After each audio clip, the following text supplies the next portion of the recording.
দেখো বাবা, একটা মানুষ ভদ্র, শান্তশিষ্ট, বড়দের মুখের উপর কথা বলে না মানে সে ভালো। এই কনসেপ্টটা যে কতদিন চলবে আমি জানি না। বল, কি বলেছিস আমাকে? বল, আমি কিছু তাহলে চলে গেল কেন? বল, বল। আমার ছোটবেলাকার কথা অত মনে নেই, কিন্তু যা দেখলাম কোনো পার্সোনালিটি নেই। জামাইবাবুর কথায় উঠে বসে। তোর জন্য আমার সমস্ত প্ল্যান ভেস্তে গেছে। কি ভেবেছিস অত সহজে পার পাবি? দেন হোয়াট নেক্সট? নাথিং। আর যদি বিয়ের কথা বলেছো না, তোমার একদিন কি আমার একদিন।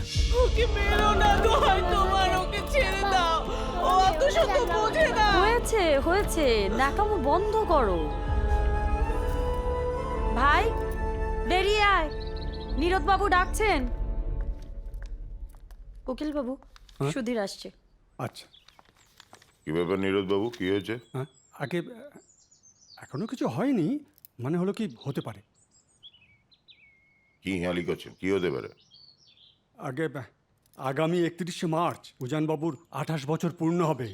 তো আর মানে হলো কি, ওই স্বর্গীয় আদিত্য চৌধুরীর উইল মতো তার সমস্ত সম্পত্তির দাবিদার হবে উজান চৌধুরী।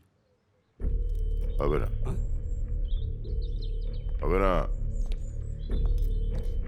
আপনি এমনভাবে কাগজ তৈরি করবেন যাতে উজান চৌধুরী আমার নামে তার সমস্ত সম্পত্তি লিখে দিয়ে যাবে। হ্যাঁ, কি বলছেন? মানে হলো কি, সই করবে কে? উজান চৌধুরী। উজানকে দিয়ে কি করে সই করাতে হয় সেটা আমি বুঝে নেব। সে না হয় বুঝে নেবেন, কিন্তু পরে যদি উজান চৌধুরী বলে যে তাকে ভয় দেখিয়ে জোর করে সম্পত্তি লিখিয়ে নেওয়া হয়েছে, তাহলে মানে হলো কি একেবারে কিন্তু গু হয়ে যাবে। সে সুযোগ আরও পাবে না। ওই কাগজে সই করার পরদিন থেকে এই গ্রামের কেউ আর কোনোদিন উজান চৌধুরীকে দেখতেও পাবে না। সে কি মানে হলো কি, খুন? আহ, ওভাবে বলবেন না, বলুন ভ্যানিশ।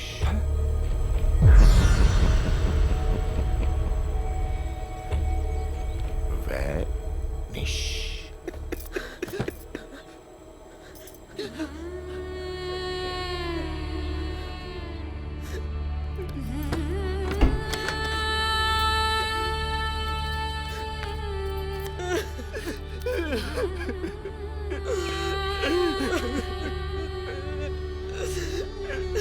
আমি তো কিচ্ছু হতে দেব না, কিচ্ছু হতে দেব না। আমি তো